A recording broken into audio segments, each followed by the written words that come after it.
நேயர்களே, இந்த பதிவிலே மீனராசி அன்பு சகோதர சகோதரிகளுக்கு சோழி பிரசன்ன வாக்காக ஒவ்வொரு ஆண்டும் பார்க்குறோம் எல்லா ராசிக்கும். அந்த வகையில் இந்த பதிவில் மீன ராசிக்கு பார்க்குறோம்.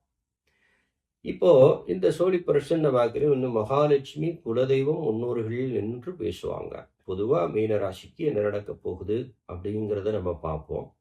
அது இல்லாமல் மீன ராசியில் பிறந்திருக்கக்கூடிய நபர்கள் ஒவ்வொரு ஆண்டும் தெய்வத்திடம் கேட்டு ஒரு அதிர்ஷ்ட வாய்ப்பினை யாராவது ஒரு ஏழைக்கு கிடைக்கும் அப்படிங்கிறத நம்ம அவர் யார், எங்கே இருக்கிறார், அவர் பெயர் என்ன, அவருடைய ஆற்றல் என்ன, அவருக்கு என்ன கிடைக்க போகிறது அப்படிங்கிறது ஒவ்வொரு ஆண்டுமே நாம் தெய்வ வாக்காக நம்ம பார்க்குறோம், சொல்கிறோம், தொடர்ந்து நடந்துருக்கு.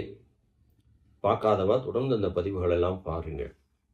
இந்த பதிவில் மீனராசி அன்பு சகோதர சகோதரிகளுக்கு முதல்ல சூரிய பிரசன்ன வாக்கில் இந்த தெய்வங்கள் உங்களுக்கு என்ன சொல்கிறது அப்படிங்கிறத முதல்ல பார்ப்போம். மகாகாளி மலையாள வகை மகாலட்சுமி தாய் மகாகாளி ஒரு நல்ல ஒரு வாக்கை மீனராசிக்கு சொல்லுங்க.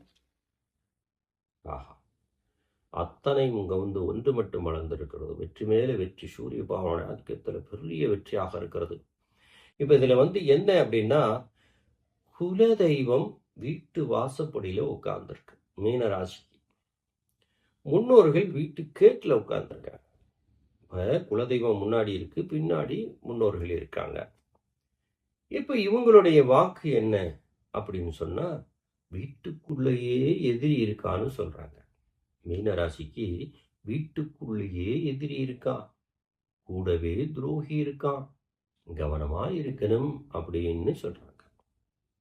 வெளியில செல்லும் போது கால் இடறி விட்டாலோ, கால்ல ரத்தம் வந்தாலோ, அல்லது திடீர்னு தலைவலிச்சாலோ, மயக்கம் வந்தாலோ, அந்த நாள் நீங்க வெளியில போக வேணாம், உங்களுக்கு சங்கடம் இருக்கிறது அப்படின்னு தெய்வ வாக்கு. சரி, இந்த தெய்வங்கள் மீன ராசிக்கு எது மாதிரியான நன்மை செய்ய காத்திருக்கிறது அப்படின்னு நம்ம கணக்கில் எடுத்து பார்த்தோம் அப்படின்னு சொன்னா, எத்தனை வந்திருக்கிறது? 10. இப்பவும் சூரியன் தான். இப்போ 10 கிரகங்கள் 6, ஒரே இடத்துல 3 கிரகங்கள் மின்னுகிறது. அப்போ குலதெய்வங்கள் என்ன உங்களுக்கு சொல்லுது? மீனராசியை பொறுத்த வரைக்கும் நீங்க இரும்பு சம்பந்தப்பட்ட தொழில் செய்கிறவாளா இருந்தா மிகப்பெரிய செல்வ நிலை அடைய போறீங்க. குலதெய்வம் அங்க உட்காருது, கனமான இடத்துல உட்காரு. அப்ப கனமான தொழில் செய்யக்கூடிய மீனராசிக்கார ஆளுக்கெல்லாம் பெரிய வெற்றி.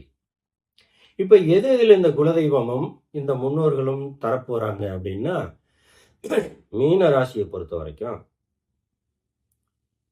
வீடு இல்லாதவங்க